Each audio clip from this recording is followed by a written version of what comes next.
القاهرة درة الشرق الأوسط وأكبر مدنه وأجملها وعاصمة الوطن الحبيب، تمتزج فيها حضارة قرون وأجيال غابرة بنهضة مباركة حاضرة حققت لمصر قوة وعزة وكرامة، وأخذت ترقى بها إلى أعلى مراتب الحضارة والمدنية. القاهرة في دورها يعيش الناس في هدوء ومودة وصفاء، يظلهم أمن وحب وسلام، ولكن اختار الشر دار من هذه الدور لتكون مركزا لهيئة كانت تتخذ من الدين ستارا يحجب ما تدين به من مبادئ لا يقرها أهل الأرض ولا تحلها شريعة السماء، فهي مبادئ التعصب والإرهاب والقتل والتدمير. كان رواد هذه الدار يضللون الناس مدعين أنهم دعاة حق وإسلام، والحق أن الحق لم يعرفهم وأن الإسلام منهم براء. الحق أنهم استغلوا الدعوة السمحة الكريمة فيما حرم الله. الحق أنهم كانوا يرسمون الخطط للقضاء على أمن الوطن وسلامة المواطنين.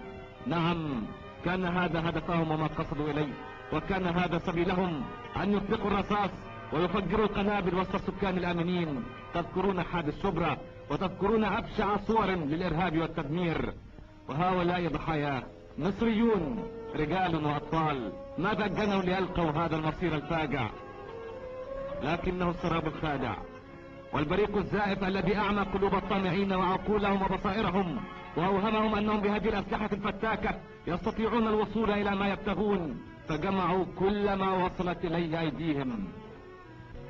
جمعوا كل ذلك ليشيعوا في البلد الآمن الوادع الفوضى والخراب، ليحيلوا هذه الحياة الجميلة إلى عدم، وهذه المباني الشاهقة إلى أطلال ينعق فوقها البوم. وكانوا في الخفاء يدبرون نصف كل المنشآت العامة.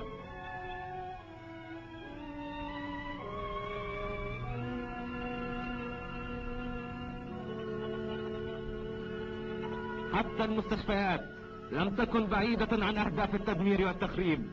كانوا يريدون أن تكون القاهرة إلى مثل ما كانت عليه يوم نكستها الكبرى، يوم تأمرت عليها الخيانة فأحلتها إلى خرائب وأنقاض، إلى مثل ما كانت عليه يوم 26 يناير عام 1952.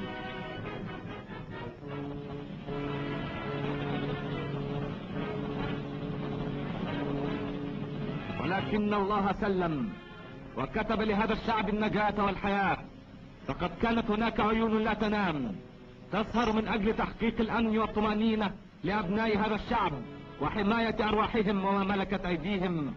فلم تغفل عيون رجال المباحث العامة عن نشاط هؤلاء الإرهابيين، وكشفت جهودهم التي لن تنسى عن أجداث وأجداث من أسلحة الدمار والهلاك خبئت في شتى أنحاء هذا الوطن الآمن، في الأضرحة وقبور الموتى والدور الآهلة بالسكان، في حظائر الماشية وصناديق الزينة والثلاجات.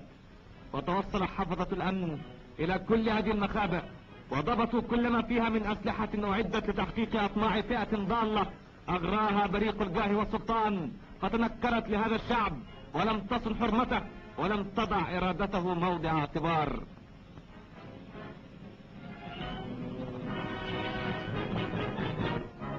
لكن إرادة الشعب من إرادة الله، فوقف المتهمون أمام محكمة الشعب ليصدر حكمه عليهم وعلى ما اقترفوا في حقه من أثام وما دبروه لكيانه من دمار وخراب، وليلقوا جزاء ما عدوا ودبروا وقتلوا.